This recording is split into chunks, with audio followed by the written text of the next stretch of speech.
As the years pass and the seasons of life unfold with their delicate rhythms, there is a quiet truth that begins to resonate with many. It is not the fear of death that stirs most hearts, but the subtle ache of reflecting on the past. So often, we realize that so much of our time was spent in relentless activity, yet so little of it was truly lived. We rush through the years chasing after something elusive, only to discover that what we longed for all along was something far simpler. A single moment, a quiet breath, a serene presence in our own lives. A few winters ago, in the mountains near Shanghai, I spent time at a temple surrounded by pine trees and morning mists. The abbot there, a retired monk in his 80s, lived a life of simplicity and profound wisdom. Every morning, just after dawn, he would sit by a small wooden window, overlooking a tranquil garden of moss-covered stones and plum trees. He never hurried, never spoke much, but one morning, as we sat together in silence, he smiled softly and said, "When I was young, I chased after time. Now in my old age, I see that time was always still. It was I who was running."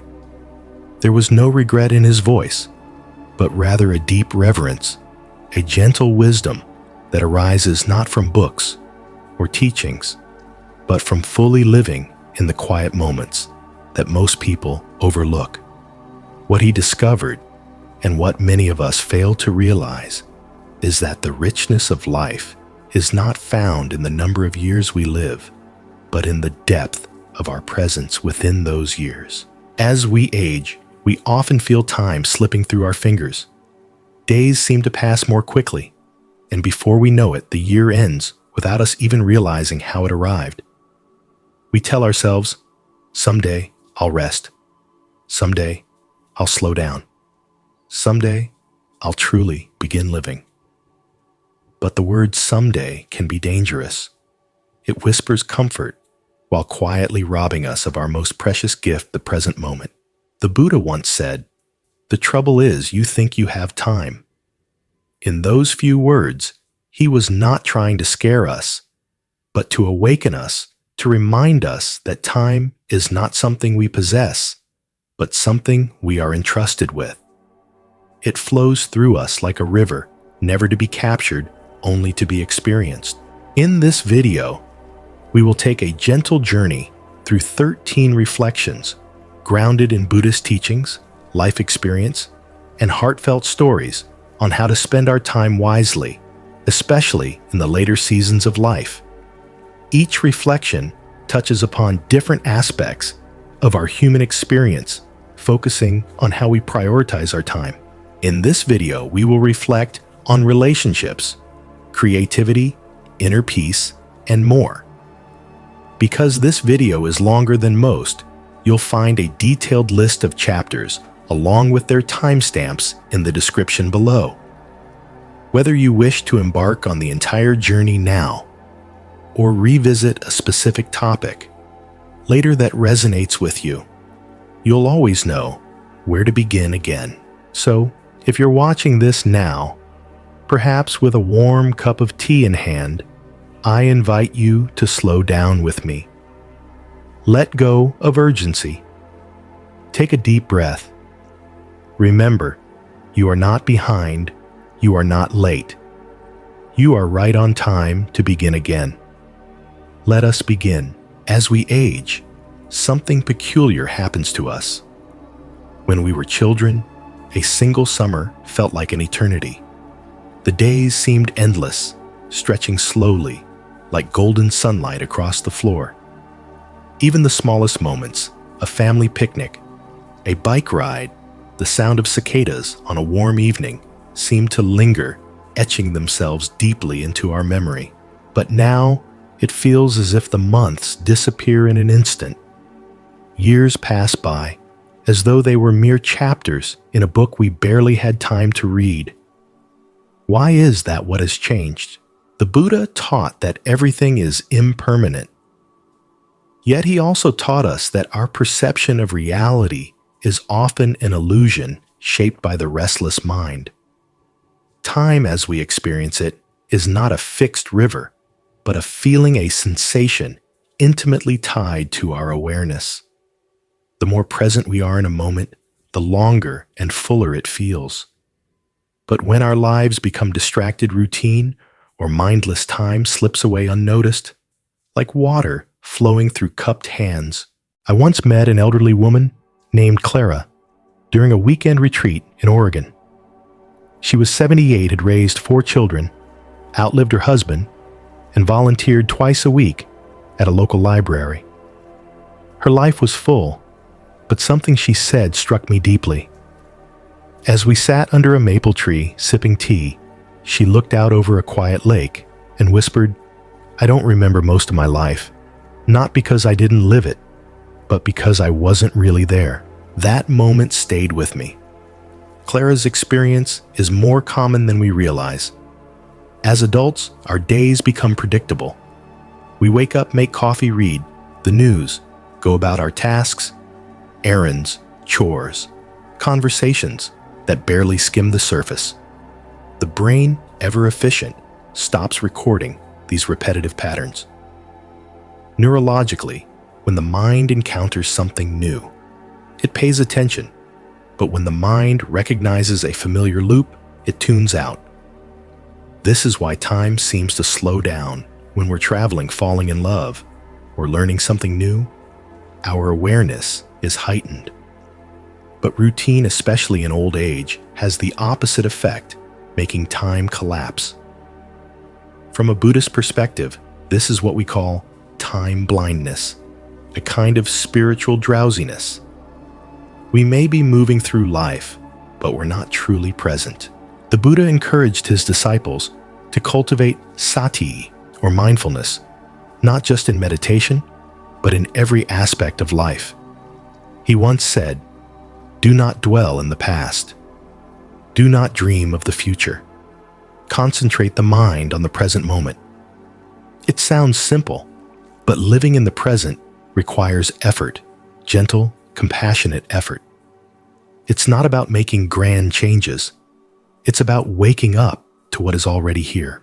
One gentle way to reclaim our sense of time is to invite novelty into our lives, not in the sense of chasing excitement, but in breaking the routine patterns that lull us to sleep. Take a different route on your morning walk. Try preparing a meal you've never cooked before. Talk to someone new at the market. Even sitting in a different chair during breakfast can subtly awaken your mind. These are not trivial acts. They are small rebellions against spiritual numbness. Another practice is to intentionally pause throughout the day. Take a moment, just 10 seconds, to breathe, to feel your feet on the floor, to notice the sound of the wind or the texture of your hands. These micro moments, when repeated, become anchors that slow time and bring you back to yourself. And perhaps most importantly, reflect daily, even if it's just a few lines in a journal.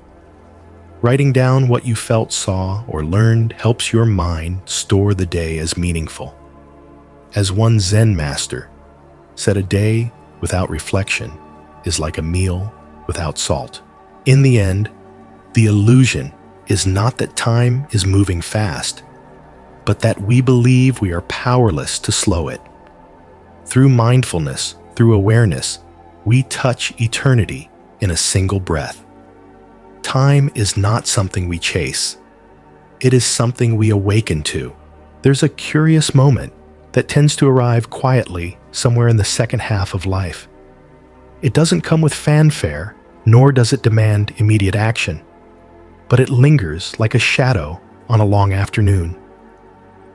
It's the realization that so much of what once felt important may no longer hold the same weight. Many of us caught in the rush of daily life fail to notice what truly matters until it's too late. Years ago, during a hospice volunteer training, I met a retired nurse named Helen. She had spent decades working in hospitals delivering babies, comforting the dying, and holding space for every kind of human joy and sorrow. At 72, she chose to spend her free time with those nearing the end of their lives, not out of obligation, but from a quiet knowing that there are lessons at the edge of life that the busy world doesn't teach. She told me something that has stayed with me ever since. No one in all my years of sitting beside the dying ever asked for more meetings, more paychecks, or more emails. They asked for people for peace for time. The Buddha often spoke of right view, a clarity of perception that allows us to see through the fog of delusion and grasp the truths that truly liberate.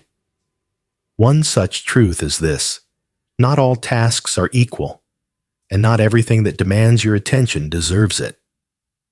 Yet so many of us, especially in the prime of our working years, confuse being busy with being purposeful.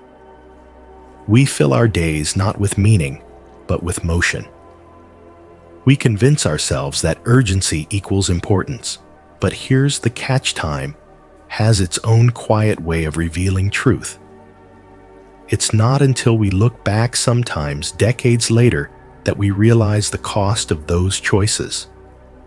The missed birthdays, the quiet moments skipped the small chances to be kind that we were too hurried to take.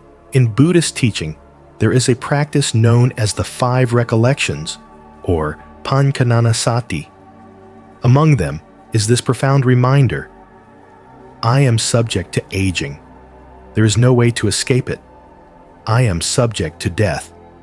There is no way to avoid it. All that is dear to me will become separated from me. These are not meant to depress us, but to awaken us to what truly matters now before it slips away. One helpful practice we can borrow here is something I call the deathbed perspective. Imagine yourself 30 years from now, lying in bed, reflecting on the life you've lived. What will matter to you in those final hours? Will it be the spotless kitchen, the perfectly balanced checkbook? Or will it be the time you spent listening to your grandchild talk about their dreams? The walks you took with an old friend? The courage it took to forgive someone after years of silence?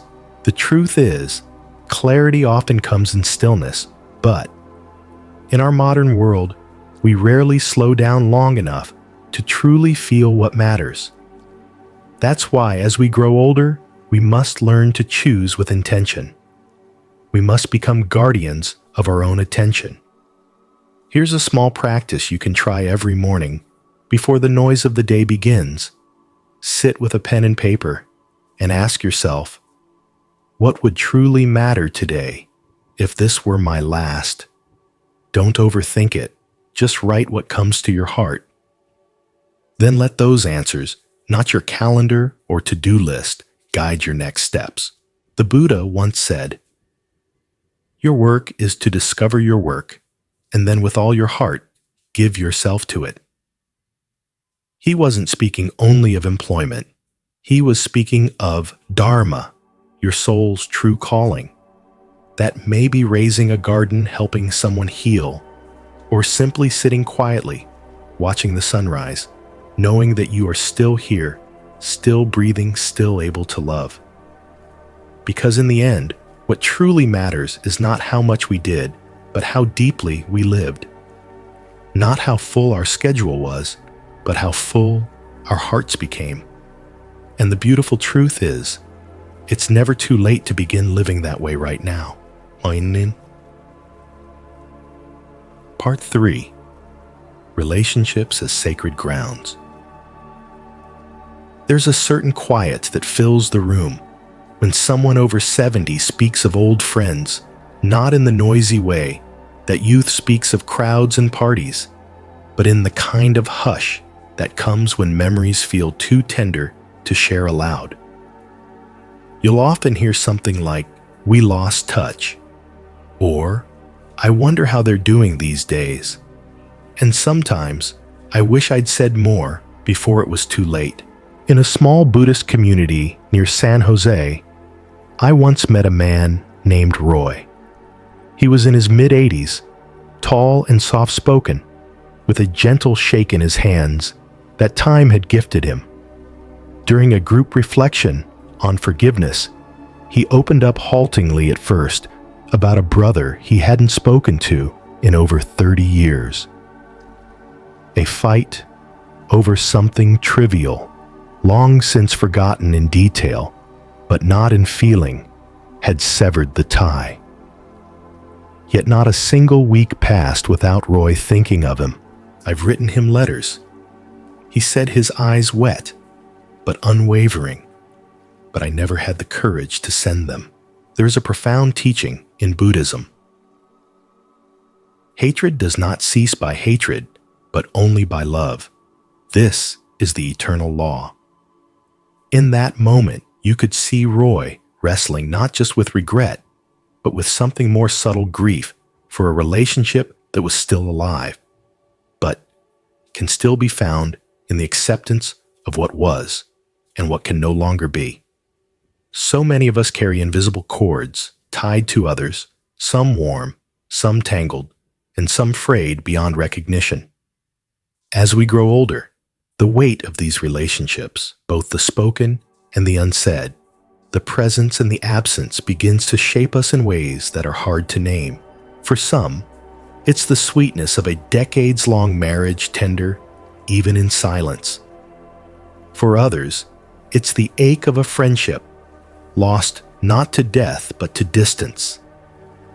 And for many, it's the soft sorrow of realizing that we were present in body, but absent in heart. In Buddhist understanding, relationships are not seen merely as social ties, but as sacred fields where our karma unfolds. Every interaction, whether brief or deep, is a kind of planting. A word spoken in kindness becomes a seed of peace. A moment of neglect, a missed apology, becomes a karmic ripple we carry until it's resolved. This is why the Buddha placed so much emphasis on right speech and right intention. It's not about being perfect, it's about being present. A simple smile, a question asked with genuine care. The small things are not small. They are in truth the fabric of connection. One story from the sutras tells of the Buddha's cousin Devadatta, who became his adversary. Despite betrayal and harm, the Buddha never returned anger with anger. He taught his disciples that the heart must remain spacious enough to hold even those who have wronged us, not to justify harm, but to dissolve the bitterness that harms us when we carry it. If you're watching this now, perhaps someone has come to mind, a sibling, an old friend, a spouse long past, or maybe even a neighbor you once shared coffee with, but haven't spoken to in years. Ask yourself gently, is there something left unsaid? Something worth reopening, not to fix the past, but to free the present? And if that feels too far, start small. A short message, a letter, a prayer, even holding someone in your heart with kindness. Through the practice of metta bhavana, loving kindness meditation, you can begin to mend the unseen threads. Relationships are not built only on the big things, the anniversaries, the reunions, the heartfelt apologies. They are built more often on the daily gestures, the call to check in, the remembering of a favorite story, the quiet listening without needing to reply. And yes, sometimes the bond remains broken. Not every door reopens. But even then, peace can still be found in the acceptance of what is. Values our deeper intentions and the world around us. It's about aligning our actions with our soul's calling, no matter the phase of life we are in. The same applies to retirement. It's not the end of a purpose-driven life, but the start of a more conscious and intentional way of being. After retirement, there is a moment, sometimes subtle, sometimes deafening, that arrives when the structure of work begins to dissolve. No more morning rush, no more meetings, no deadlines, no office politics. At first, there's a sense of relief, even celebration. You sleep and travel, enjoy the leisure that once seemed so far away. But then, after a while, something begins to shift. A quiet question, barely a whisper, rises from the stillness. Now what? It's a question not of survival, but of meaning. And for many people, over 60, it's the most important question of all. I once spoke with a man named Richard, a retired architect from Colorado. For over 40 years, he designed buildings that would outlive him. Hospitals, schools, civic centers. He was meticulous, driven, widely respected. But after retiring at 67, he told me something that caught me off guard. "I don't know who I am when I'm not building something," he said. He said it without sadness, but also without clarity.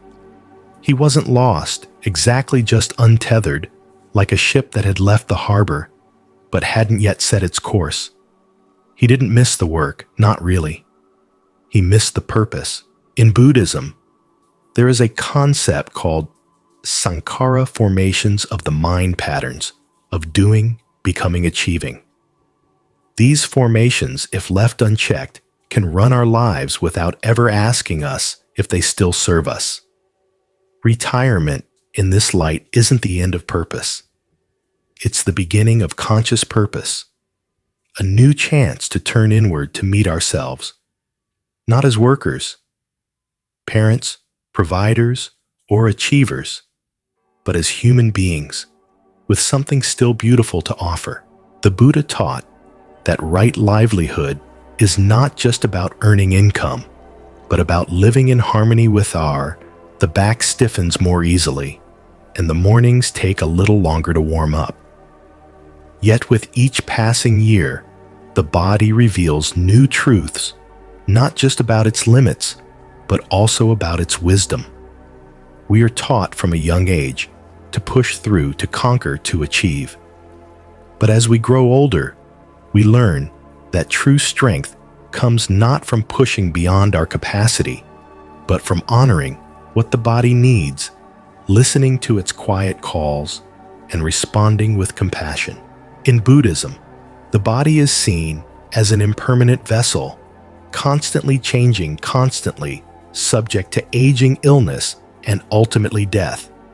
But rather than seeing this as a tragedy, we are encouraged to view it as a reflection of the nature of all things transient, ever-changing, and precious in its moment. The body, in its wisdom, teaches us the importance of balance between rest and activity, between nurturing ourselves and offering our energy to others. After retirement, the way we care for our bodies may look different. It may mean stretching gently each morning, finding rhythm in simple movements, or savoring the sensation of a warm bath. It may also mean embracing slower, quieter forms of exercise, like walking yoga or Tai Chi, not to meet a specific fitness goal, but to simply stay connected to the rhythm of life. I once met a woman in her 70s, a retired nurse who had taken up gardening after retirement. Not only did she nurture plants, but she also nurtured her own body through the process. She told me that caring for the soil, watching things grow, and getting her hands dirty every day became a way for her to honor her body's need for movement, grounding, and peace. It wasn't about growing a perfect garden, but about growing herself in the process.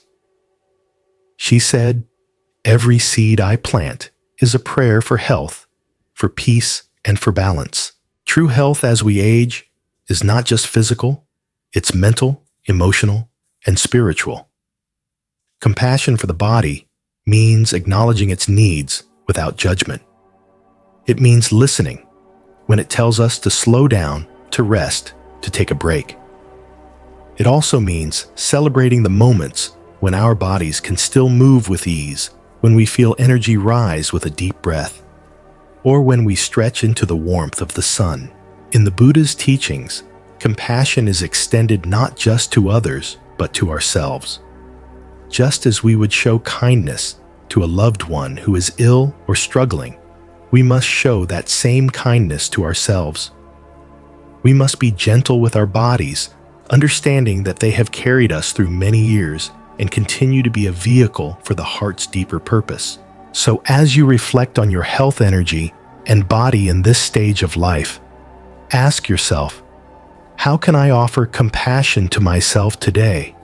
How can I care for my body with the same love and understanding I would offer to a dear friend? Whether it's through mindful movement, nourishing food, or quiet moments of rest, each act of self-care is a step toward honoring the precious life you continue to live.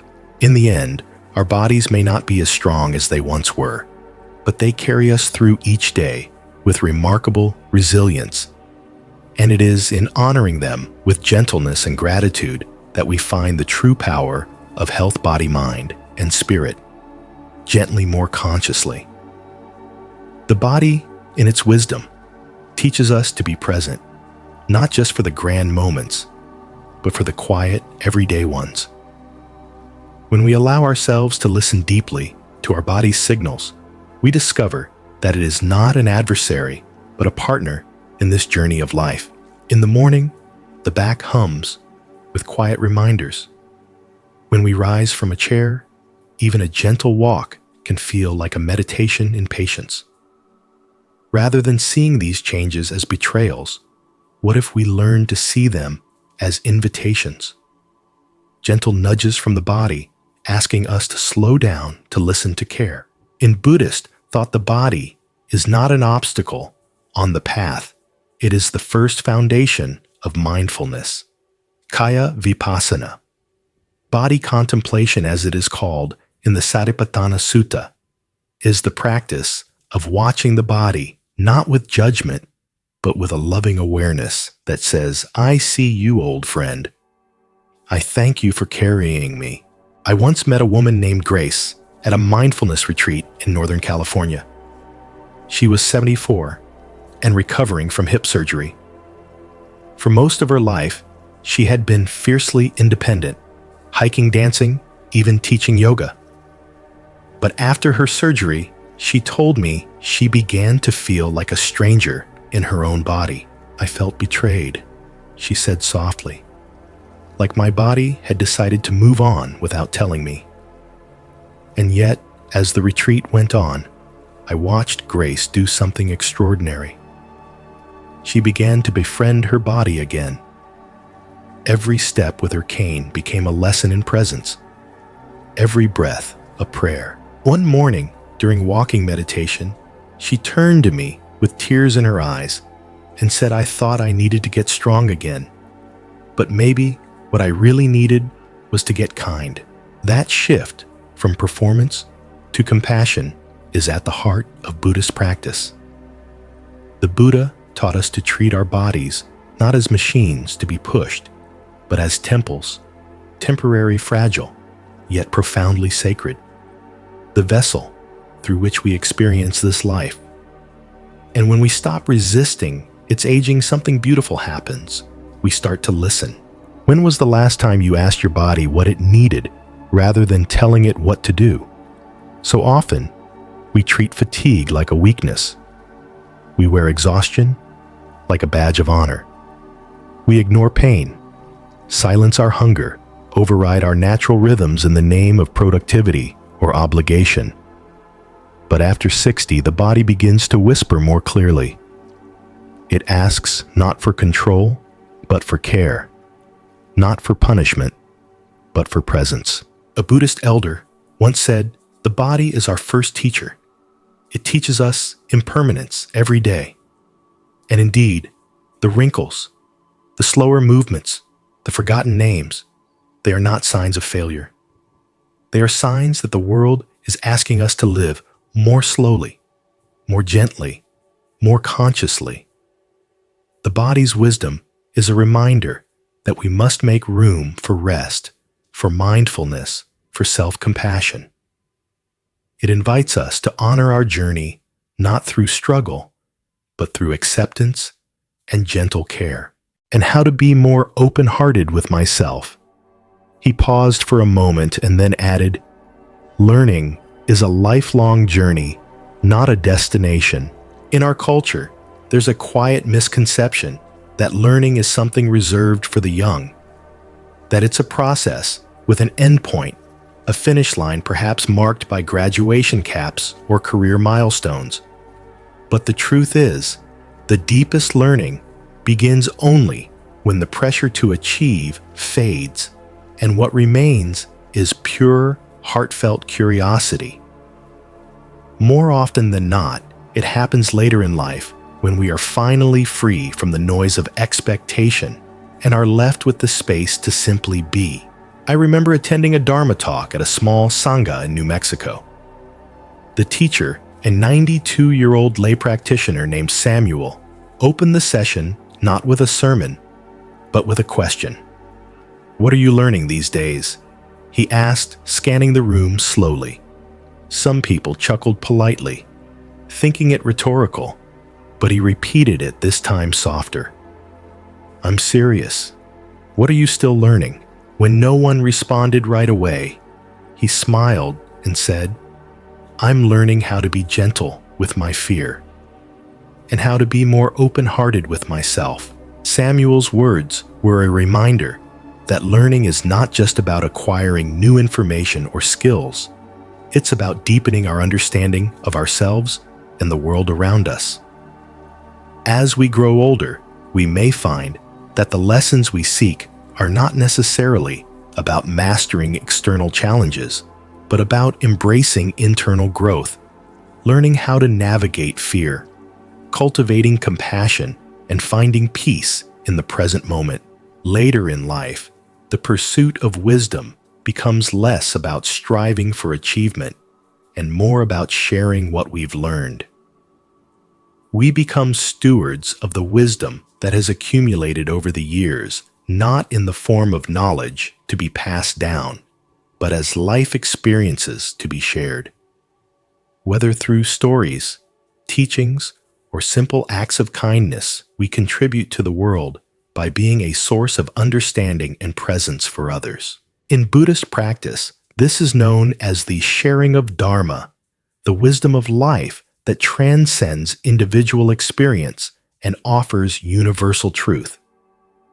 It's not about having all the answers, but about creating space for others to reflect, to listen, and to learn from their own experiences.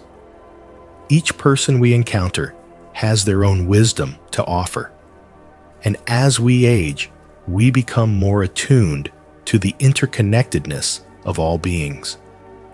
The teacher becomes the student, and the student in turn becomes the teacher. So as we move through the later seasons of life, let us ask ourselves, what are we still learning? And more importantly, how can we share that learning with others? It may not be through grand gestures or achievements, but through the quiet act of living authentically, of being present, and of offering our wisdom to those who cross our path. The greatest gift we can offer to the world and to ourselves is to continue learning, not just with our minds, but with our hearts. It is often the one with the most profound wisdom to share. In that quiet vulnerability of forgetting names, the room fell silent, not out of pity, but out of recognition. That vulnerability was its own teaching. In Buddhism, there is a concept called prajna, or wisdom. It's not just intellectual knowing, but the kind of deep understanding that arises from life itself. Wisdom doesn't come only from books or scriptures. It is carved into the heart by decades of experience, by heartbreak, and healing by showing up again and again for the messy miracle that is this human life. And here's the beautiful truth. You don't need to be a scholar or a monk to be a teacher. In fact, some of the best teachers are those who are still learning themselves. The Buddha often emphasized that one of the most powerful ways to integrate what we learn is to share it with others, not as experts, but as fellow travelers on the path. A dear friend of mine, Linda, began teaching meditation classes at her senior center at the age of 76. She wasn't certified, hadn't been to India, but she had spent 2 decades quietly practicing mindfulness each morning. When she saw that others around her were struggling with anxiety, grief, and loneliness, she simply began to share what had helped her. "I'm not here to fix anyone," she told me. "I just tell them what helped me breathe again." That's what learning looks like after 60. It's not about mastery, it's about generosity. And sometimes it's not even about teaching others, it's about teaching yourself again. Learning a new instrument, writing down stories for your grandchildren, exploring Buddhist texts with fresh eyes, even learning how to navigate a changing body or a shifting world with patience and grace. These are all forms of sacred learning. The Buddha himself was called Siddhartha, one who is on the path to understanding, not one who had already understood everything, but one who was still learning. That in itself is a lifelong identity. Another powerful practice is what Buddhists call Dharma sharing. You don't need a stage or an audience. It can be as simple as telling a friend, "I heard something today that moved me," or "this quote helped me through a hard moment." When we offer what we've learned, even in small doses, we create ripples. We light candles that we may never see burning. And if you feel like you have nothing to teach, remember this: the one who still remembers what it's like to struggle, who has felt the rawness of fear, the weight of loss, the uncertainty of change, often has the most profound teachings to offer. It is not about perfection, but about the willingness to share what we've learned from living, from experiencing, and from simply being. Teaching is the practice of simply observing emotions as they arise without attachment or judgment. Emotions are like waves, they come and go. Sometimes gently lapping at the shore, other times crashing violently. But the key is learning not to get swept away by them. I once sat with an elderly man named Arthur during a week-long silent retreat. He was 81, dignified, and quiet. On the 3rd day, he didn't show up for the afternoon sitting. I found him later by the edge of the retreat center's garden, sitting alone, with tears running down his face.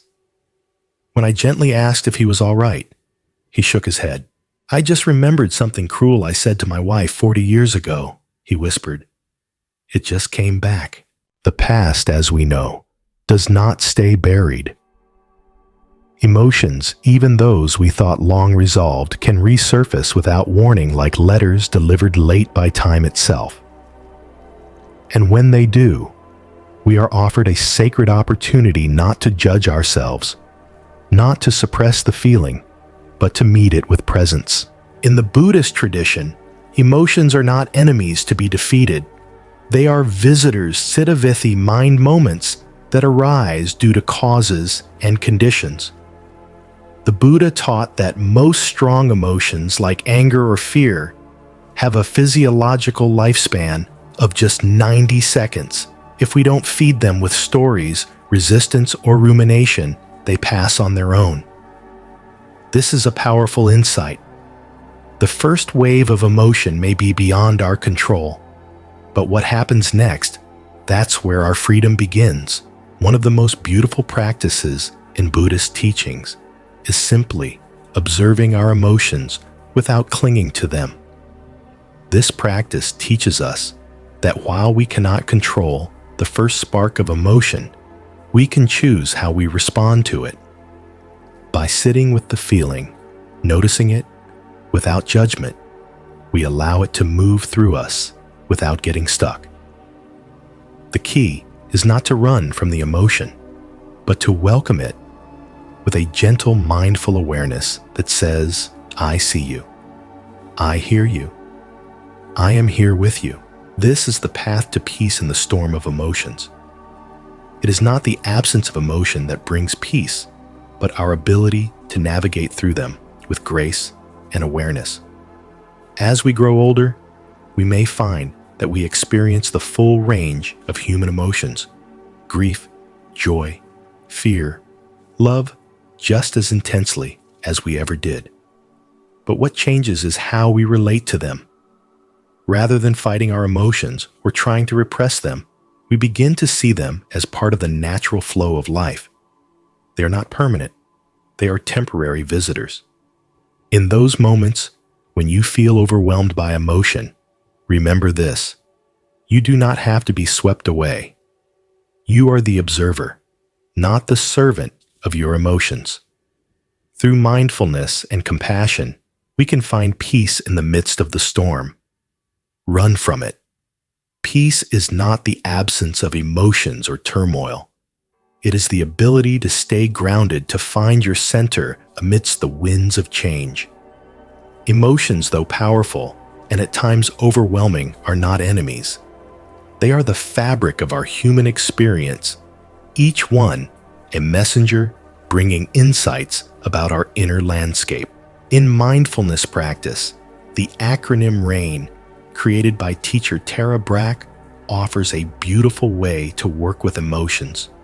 Recognize what is happening, acknowledge the emotion in its fullness. Allow it to be there without resistance. Investigate with gentle curiosity: what does it feel like in the body? What is the story behind the emotion? And then offer kindness, compassion, and care. For instance, when sadness arises, whether from a memory disappointment or simply the ache of loneliness, you can pause, place a hand on your chest, breathe, and say, "Ah, this is sorrow." Allow yourself to feel it. Investigate. What does it feel like in my body? And then nurture. May I hold this with care? This is not weakness. It is inner strength, spiritual maturity. It is the courage to walk into the storm with the umbrella of awareness.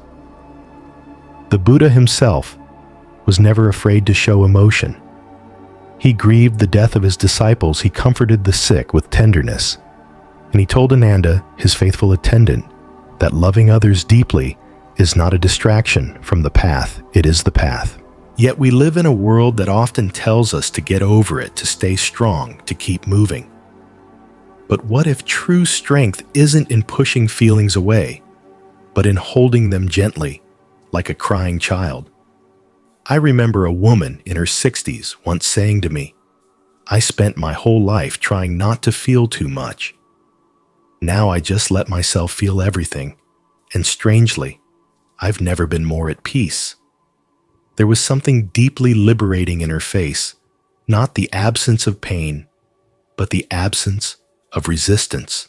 You see, emotions are not problems to solve. They are messages, sometimes messy, sometimes unclear, but always pointing towards something inside us that longs to be seen, to be heard, to be healed. And when we avoid difficult conversations, we create emotional debt, which accrues over time like unopened letters piling up in the hallway of the heart. The longer we wait, the heavier they become. But one honest moment, one sentence spoken with love, can clear years of silence. So let this be the season of your life where you no longer apologize for feeling, where you no longer hide your tears or swallow your truth. Let this be the time when you sit with your sorrow, your joy, your fear, and say, "You are welcome here." As the Buddha said, "As a solid rock is not shaken by the wind, so the wise are not moved by praise or blame." And yet even the rock feels the wind. Let that be your strength, not in being unmoved, but in staying centered within the movement. Because peace does not mean the storm never comes. It means you no longer run from it. You stand strong, rooted in your own heart, with the courage to feel, to be present, and to embrace the fullness of your humanity. A subtle danger in the way we accumulate not just material possessions, but also commitments and responsibilities. We often believe that more is better, that greater wealth or success will somehow grant us freedom. But instead, it often locks us in a cycle of maintaining, securing, and constantly striving for more. The pursuit of money, when not balanced with mindfulness, can easily rob us of the very things it was meant to protect our time, peace, and inner well-being. I once had tea with a retired attorney named Charles. He had spent 4 decades climbing the ladder of his career, brilliant, disciplined, respected. At 70, his portfolio was full, but his calendar was empty. No hobbies, no close friends. He stared out at the garden as we sat in silence, and then said quietly, "I thought I was building a life. Turns out I was building a fortress." That moment broke something open in both of us. It was a painful realization that many of us face how we can spend our lives chasing success only to find that what we've built is a prison rather than a home. The Buddha was not against wealth. He himself taught kings and merchants, and he accepted the generosity of lay followers who had means. But again and again, he warned of attachment not just to things, but to the illusion that things could protect us from impermanence. The wise man, understanding that wealth is impermanent, gives it away generously and lives with a heart free of clinging. The Dhammapada says, "What does this mean in our time?" It means asking, is your wealth giving you more life or costing you life? Many people spend their healthiest years chasing income and then use that income to try and buy back time, peace, or connection they lost along the way. But time cannot be stored. It cannot be rewound. And unlike money, no one knows how much of it they have left. There's a powerful term now called time affluence, the feeling of having enough time to do the things that bring meaning. Strangely, studies show that as people get wealthier, time affluence often goes down. Why? Because as income grows, so do responsibilities, expectations, and lifestyle demands. The bigger the house, the more there is to clean. The fancier the car, the more to insure. The more stuff we own, the more we must maintain, protect, and stress over.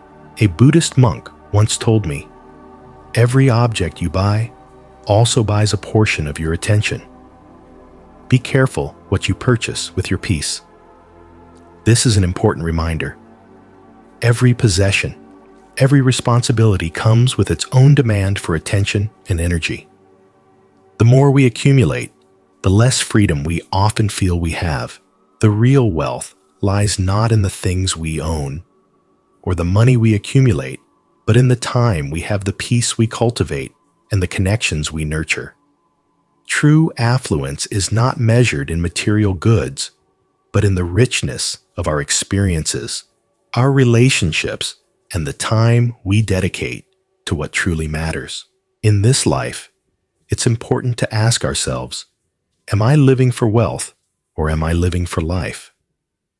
The answer to this question will shape how we spend our time and where we choose to direct our energy. And in the end, time, not money, is the most precious resource we have. Before dawn to deliver the mail.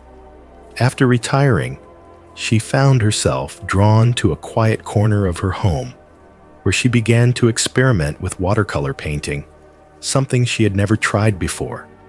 She told me, "I always thought I couldn't paint, that it was something for people who had formal training.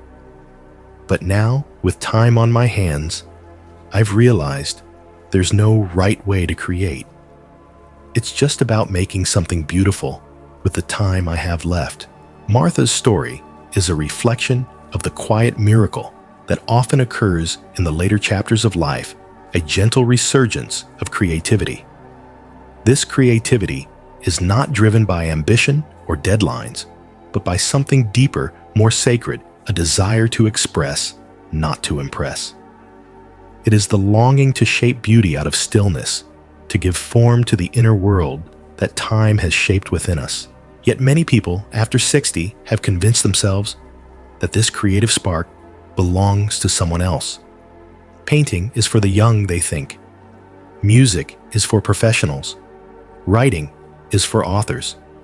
But the truth, spoken gently by time itself, is that creativity belongs to anyone who still breathes. It is not bound by age, ability, or experience. It is an innate part of being human. I once met a retired mail carrier named Martha who had raised 4 children and spent most of her adult life waking up before dawn to deliver the mail. After retiring, she found herself drawn to a quiet corner of her home where she began to experiment with watercolor painting, something she had never tried before. She told me I always thought I couldn't paint, that it was something for people who had formal training. But now with time on my hands, I've realized there's no right way to create. It's just about making something beautiful with the time I have left. Her words resonated deeply with me. It's easy to get caught in the idea that creativity is only for those who have the time, the resources, or the training to devote themselves to it. But in truth, the most profound forms of creative expression often arise from the simplest of intentions creating, because we feel the urge to bring something into being, to express something that cannot be said with words. This quiet resurgence of creativity doesn't have to be grand or visible to the world. It might be the simple act of planting a garden, composing a song, writing a letter, or simply drawing a picture. What matters is not the outcome, but the act of creating itself, the process of reconnecting with the joy and freedom of expression. The Buddha himself encouraged the cultivation of a mind that is both open and creative, not bound by convention or rigid expectations. Mindfulness, awareness, and presence. These are the true foundations of creativity. When we are present with ourselves, when we give ourselves permission to simply create for the sake of creation, we tap into a wellspring of vitality and joy that can enrich our lives in ways that material wealth never could. So if you find yourself hesitating, thinking that creativity is no longer for you, I encourage you to challenge that thought. Give yourself permission to create, whether it's through writing, painting, gardening, or any other form of self-expression. There is no age limit to creativity, no expiration date on inspiration. The desire to create is as much a part of us as the air we breathe, and it is never too late to reconnect with that spark within. In the end, what will remain are the things we have created with our hearts, the beauty we have shaped with our hands, and the peace we have found in the act of expression. Creativity is not about perfection, but about the joy of engaging with life in its fullest, most authentic form. To offer, every act of creation, no matter how small, is a declaration of life, of presence, and of the profound joy that comes from engaging with the world around us. When we create, we are reconnecting with something deep inside, something that has always been there, quietly waiting for us to acknowledge it. I once met a woman named Martha, who at 71, newly widowed and living alone, began painting on scraps of cardboard she found behind the grocery store. Before her husband's passing, she had worked long, honest hours, waking up before dawn to deliver the mail. But after his death, she found herself in need of something to fill the empty spaces of her day. At first, she said it was just a way to keep her hands busy. But soon, her garage walls were filled with vibrant colors, sunsets, hills, birds mid-flight. I asked her once, "Did you always love painting?" She paused, and then smiled with a kind of wonder. "I think I always loved noticing," she said. "I just didn't know it had somewhere to go." In Buddhist tradition, creativity is not separate from the spiritual path, it is the path. When walked with awareness, whether you are arranging flowers in a vase, harmonizing while cooking, or painting on cardboard, each act of creation becomes a form of mindfulness in motion. The poet Basho, a Zen practitioner, once wrote, "Sitting quietly doing nothing, spring comes, and the grass grows by itself." Your own creativity may have grown wild for decades, unnoticed, but it is still there, still waiting.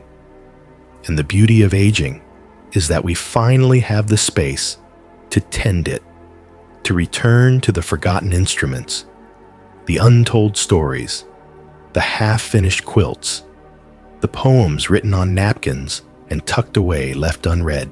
What often holds us back is not a lack of time, but fear. Fear of being judged, fear of doing it wrong, fear that we've started too late. But the Dharma teaches us that now is always the right time. The lotus blooms in the muddiest waters, and so too can our creativity blossom after seasons of silence. There is a Zen teaching that says, beginner's mind holds endless possibilities, expert's mind holds few. At this stage in life, you are perfectly positioned to return to beginner's mind, not because you know nothing, but because you have seen enough to finally let go of the need to get it right. Maybe you once loved to sing, but were told your voice wasn't good enough. Maybe you wanted to dance, but felt too self-conscious. Maybe you longed to write, but feared the page. Let this season of your life be the one where you reclaim those lost expressions, not for the world's applause, but for the quiet joy of being alive. Even simple acts can become profound, creative offerings. Arranging stones in your garden, baking bread for your grandchildren, creating a photo album with handwritten captions. These are not hobbies, they are spiritual gestures. They say to life, I am still here, and I still have something to offer. Creativity is not about perfection or recognition. It's about presence, expression, and connection to the deeper currents of life. It's about showing up and offering yourself fully, no matter how small the act may seem. Whether through painting, singing, gardening, or simply being with the world, every creative act is a reminder that we are alive. We are here, and we have something beautiful to contribute. They can be replenished. So too do we need time to rest, to allow our energy to be restored. Rest is not something to be ashamed of, nor something to be earned only after we have worked hard enough. It is a vital part of the cycle of life, a necessary pause in order to continue with clarity, with purpose, and with presence. Elias's story is a poignant reminder of this. At 73, he had retired early to enjoy the golden years with his wife. But when she passed unexpectedly, he found himself overwhelmed with a tiredness that was not from sickness or age. It was the exhaustion of years spent pouring himself out without taking the time to refill. Despite having time, he felt a deep weariness. I have time, he told me one afternoon, but I don't seem to have the will to do anything with it. I just feel tired. This kind of exhaustion isn't uncommon as we age, especially for those who have spent much of their lives in service to others, to work, or to responsibility without ever pausing to nourish themselves. The Buddha taught that right effort is one of the core aspects of the Eightfold Path. But effort here doesn't mean striving. It means using our energy wisely, directing it toward that which nourishes, uplifts, and liberates the heart. Like a gardener, choosing where to water it is not about doing more, but about tending to what matters. In the West, we often overlook this truth. Rest is not laziness. It is a sacred practice, a form of love. The body, like the earth, requires seasons of stillness. Just as fields must lie fallow before they can be replenished and grow again, so too must we allow ourselves time to rest, to reconnect with ourselves, and to cultivate our own inner peace. Without rest, we are like a well that runs dry. With it, we are like a garden that blooms again after being nourished by time, care, and quiet. True energy is not just physical strength. It's the quiet, sustaining kind of energy that allows us to be fully present, to feel deeply, and to meet each day with steady, spacious attention. Time alone, without the energy to engage fully with it, is not truly living. Energy allows us to live deeply in the moments that matter, to be present for others, and to nourish our own spirit in the process. So ask yourself, where in my life can I begin to replenish my energy? What is draining me, and what can I do to refocus my energy on the things that truly nourish me? Allow yourself to rest, to pause, and to listen to what your body and heart are telling you. In doing so, you will find that you are not just existing in time, you are living it fully, with presence, with clarity, and with a heart open to what truly matters. Energy be spent on connection, on moments that lift your spirit, on practices that return you to your center. We too need time to simply be, but modern life has conditioned us otherwise. Even in retirement, the habit of overdoing lingers. Many feel guilty if they're not being productive, as though rest must be earned. But the Dharma teaches us otherwise. Just as a candle cannot burn without fire, people cannot live without a spiritual life, the Buddha said. And what fuels that spiritual life? Not constant motion, but clarity, softness, presence. Try this small practice before beginning any task, whether it's making breakfast or calling a friend.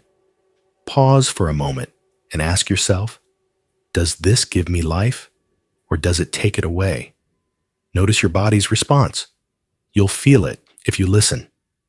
Some things energize us quietly, like reading, walking under trees, or laughing with someone dear. Others wear us down like too much news, toxic conversations, or constant multitasking. Also, notice your daily rhythms. Mornings are often when clarity is strongest, yet many people spend their mornings making decisions that drain them: what to wear, what to cook, what to clean. These small choices chip away at our attention.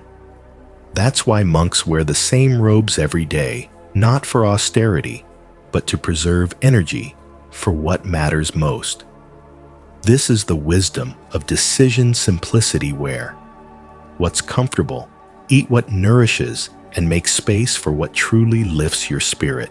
Then, there's the idea of strategic incompetence, a playful, counterintuitive teaching. It means choosing to be bad at things that don't serve your path so that others stop asking you to do them. You don't need to be good at everything. You don't need to say yes to every request. Protecting your energy is not selfish. It's sacred stewardship. There's also great power in mindful recovery. A short nap, a cup of tea sipped slowly, or even 5 minutes sitting by the window, watching the light change on the wall. These aren't luxuries. They are ways of returning to yourself. One monk I studied with in Thailand said meditation is not about sitting still. It's about returning to the place you stopped listening. You can meditate while folding clothes, while sweeping, while drinking warm soup. The key is presence, not perfection. So ask yourself gently, what gives me back to myself, and begin there. Because a full life is not measured in how much we did, but in how alive we felt while doing it. Let your energy be spent on kindness, on being present, on nurturing what brings you peace. Let your energy flow where it will nourish not only your body, but your soul. The more we invest in these moments of stillness, simplicity, and presence, the more we become aligned with our true selves. And in doing so, we create space for the life we are meant to live with joy, vitality, and purpose.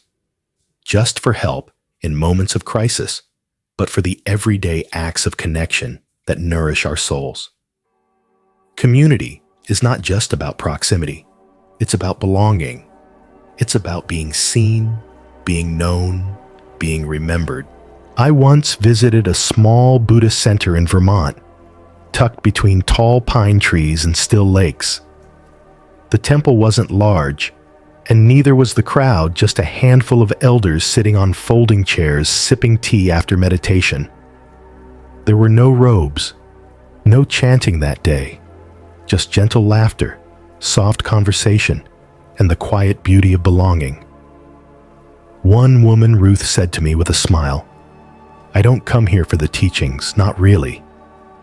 I come because someone remembers my name."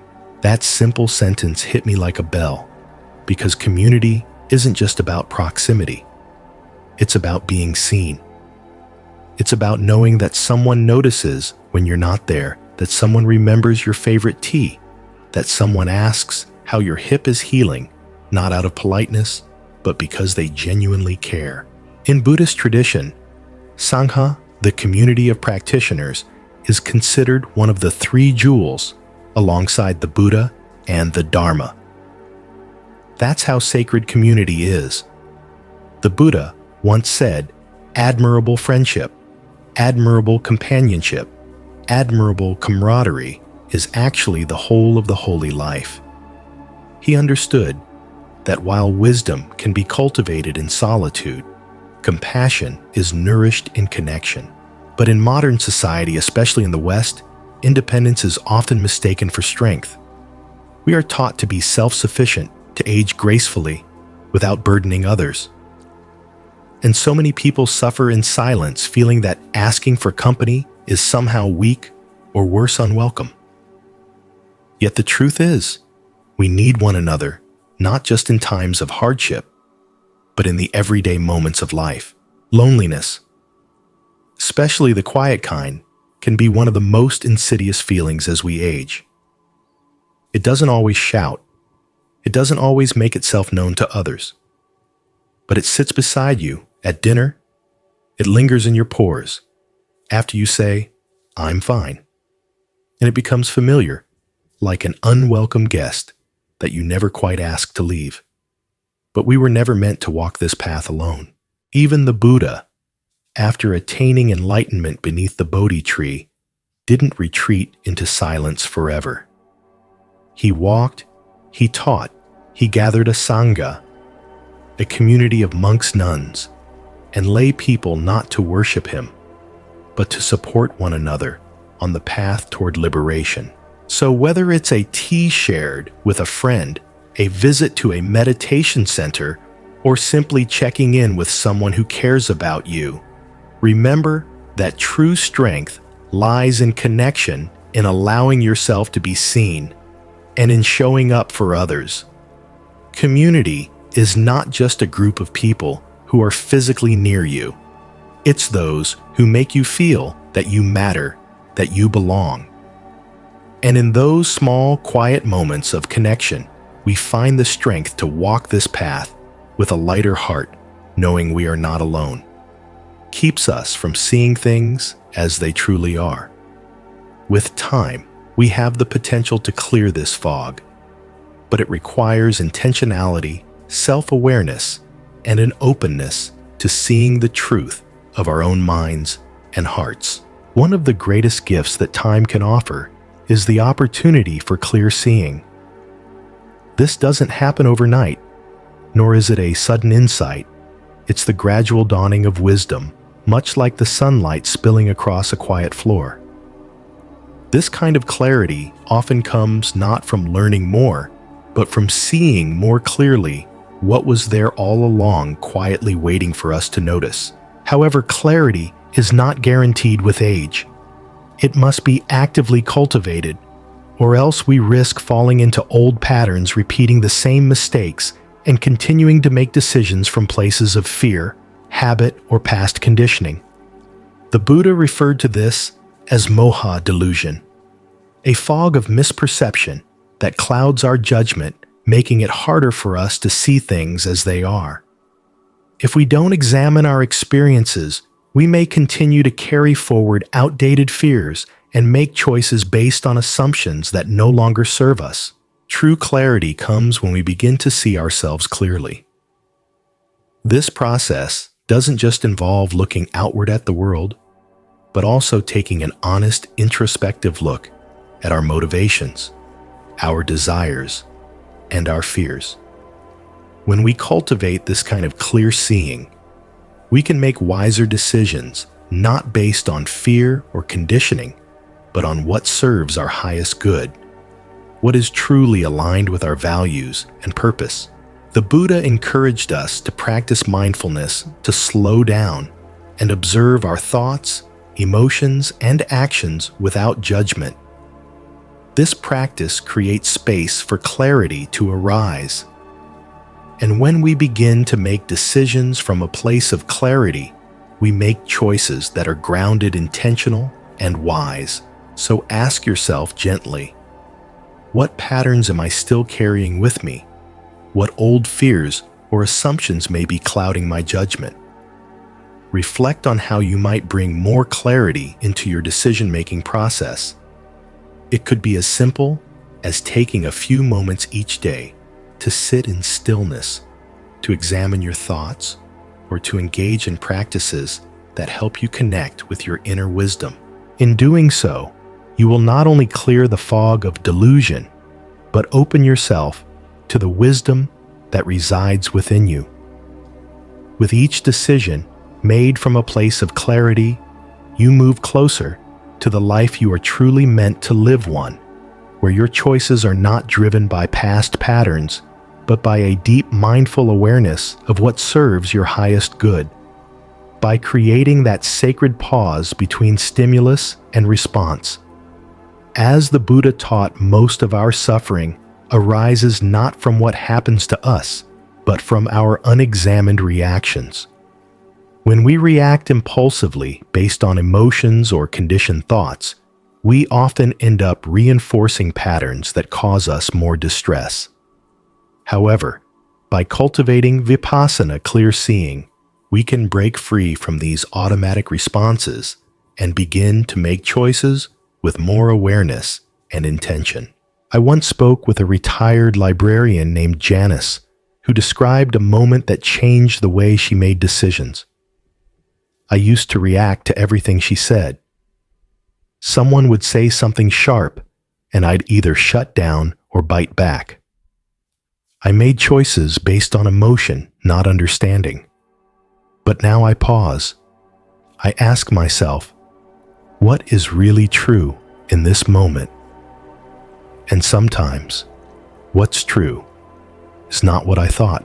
That pause, that sacred space between stimulus and response, is where liberation lives. It's where we begin to see clearly, where we can step back from our emotions and ask, is this the truth or just a reaction? Most of us move through life reacting without thought. A feeling arises and we obey it. A thought appears and we follow it. But the Buddha taught that by cultivating mindfulness and awareness, we can examine these reactions before they control us. By learning to pause, to step back and ask, what is truly happening, we can prevent our habitual reactions from causing suffering. The Buddha once said, with our thoughts we make the world.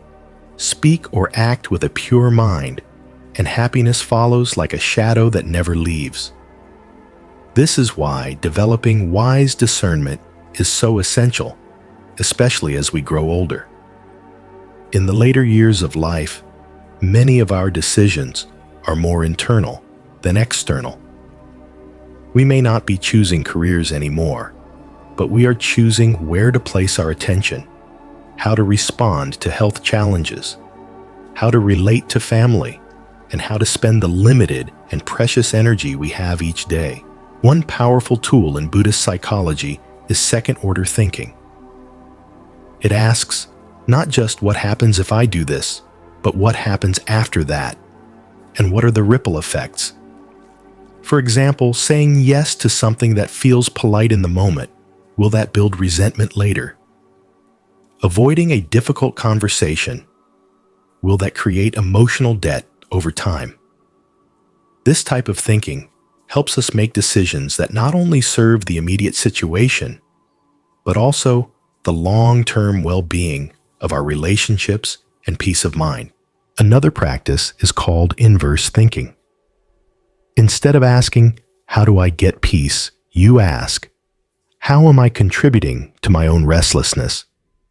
It takes humility and honesty, but it brings clarity that no external answer ever could. When we begin to look inward and take responsibility for our own reactions, we find the space to make wiser, more conscious decisions. I once heard a Dharma teacher say, "Most of the time, we're not choosing wisely, we're just choosing comfortably." At first that may sting, but if you sit with it, it becomes liberating, because you begin to see that wisdom often asks for discomfort, not in the form of pain, but in the form of truth. And truth, while it may unsettle, at first, always clears the air. So, how do we cultivate clear seeing? We begin by slowing down. We practice Chan-Nims, a mindful awareness that encourages us to pause, reflect, and ask ourselves deeper questions before reacting. When we take the time to consider the long-term consequences of our actions, to truly see what is happening beneath the surface, we make better decisions that lead to greater peace, wisdom, and clarity in our lives. The more we practice this, the more we free ourselves from the old patterns that once held us back, and we move closer to living from a place of true wisdom. Down, thoughts, observations, and reflections as he walked. He found himself noticing things he had never paid attention to before: the subtle sounds of birds, the way the light shifted through the trees, the feel of the earth beneath his feet. "I thought I was just exercising," he told me, "but those walks turned into something much deeper. They became my time to listen. And slowly, I started to hear something I had been missing: my own heart." Thomas's story is a beautiful example of the shift that often comes with age, when the external noise begins to quiet and we can finally turn inward. This is the point in life when we stop trying to figure everything out and begin to listen instead, not to the noise of the world or the opinions of others, but to the quiet wisdom within. It's the voice that doesn't shout, but hums beneath our busy thoughts, always waiting to be heard. For many, this shift happens after 60, after the striving softens. The roles we once clung to, parent, worker, caretaker, begin to fall away. And in their absence, we are left with a beautiful yet sometimes terrifying question: how do I want to live now? In Buddhism, we are taught that life is not something that simply happens to us. It is something we co-create moment by moment, breath by breath. Through the choices we make and the intentions we carry, we shape our inner world. And from that inner world, our outer life naturally blossoms. This process of shaping our inner world is called bhavana, the cultivation of the mind. I once met a man named Thomas, a retired firefighter who spent his youth running into burning buildings. In his 70s, he found himself waking up to no more emergencies, to solve no one calling his name. At first, he felt restless, even useless. But then he began taking long, slow walks each morning. At first, just for exercise, but gradually he said the walks became conversations with life itself. He began bringing a notebook, jotting down thoughts, observations, and reflections as he walked. Thomas's journey is an example of what it looks like when we stop living in reaction to the world and begin to consciously design our lives from the inside out. He created space for peace and presence in his life, and in doing so, he found a new purpose. These small moments, each walk, each breath, each reflection, became part of his inner cultivation, leading to a deeper sense of peace and connection to himself and the world. As we age, we too are invited to design a life of inner peace. It's not about fixing everything, solving every problem, or achieving some external goal. It's about finding stillness, listening to the subtle wisdom within, and allowing that wisdom to guide us in making decisions that reflect our deepest values. We begin to realize that the peace we seek doesn't come from the outside, it is cultivated from within. So ask yourself, what choices can I make today that align with my inner peace? It might be as simple as taking a moment to breathe, to slow down, or to listen. It might mean letting go of the need to do it all, or the pressure to be something you're not. In designing a life of inner peace, you are not creating perfection.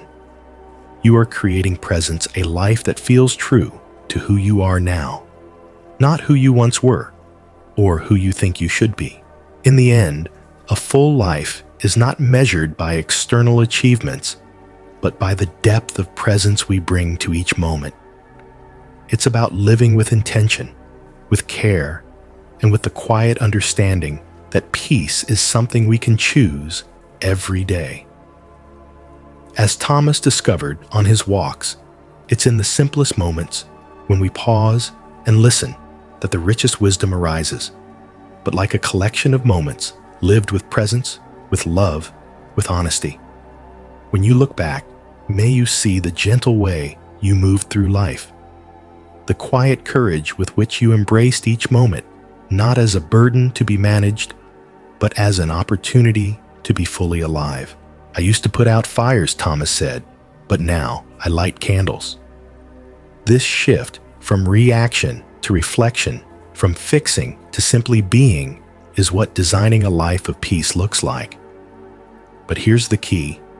We don't need a perfect blueprint. In fact, the Dharma teaches that peace is not found in control, but in responsiveness. We design not by forcing life to obey our plans, but by making small, loving adjustments as we go. Course corrections rooted in clarity, compassion, and presence. One simple practice is to think of your life as a garden. Each day, ask yourself, what am I planting? What am I watering? What needs pruning? What am I letting bloom without interference? Maybe you begin your mornings with silence instead of screams. Maybe you learn to say no without guilt, and yes only when your heart hums a little. Maybe you set aside time each week, not for chores or errands, but for soul work, journaling, prayer meditation, or simply gazing at the sky. You don't need to overhaul your life overnight. As one Zen teacher said, if you want to transform your life, start by changing how you tie your shoes. The smallest shifts done consistently with presence create the most lasting peace. And peace in this context doesn't mean the absence of difficulty. It means no longer arguing with reality. It means choosing to meet each moment with openness rather than resistance. The Buddha taught that the root of suffering is tanha craving, grasping the relentless sense that this moment is not enough. But he also taught the path out of suffering, letting go, not of life itself, but of the illusion that we are not already whole. The real design of a peaceful life is not about adding more, but subtracting what no longer serves. Let go of the need to be productive every hour. Let go of people who drain your joy. Let go of identities that no longer fit. Let go of the story that you are running out of time, because right here, right now, you are exactly where life has brought you, and that place, however imperfect, is a sacred starting point. So design gently with soft hands and a tender heart. Let your life become a sanctuary, not for perfection, but for presence. A quiet haven where peace is not a reward for doing everything right, but the natural result of loving what is. And when the day comes to look back, may your life feel not like a list of regrets, but like a series of moments where you truly showed up, where you loved yourself and others with all your heart, where you lived fully with intention, and where peace was found, not in perfect outcomes, but in the simple act of being present to each precious moment, to the beauty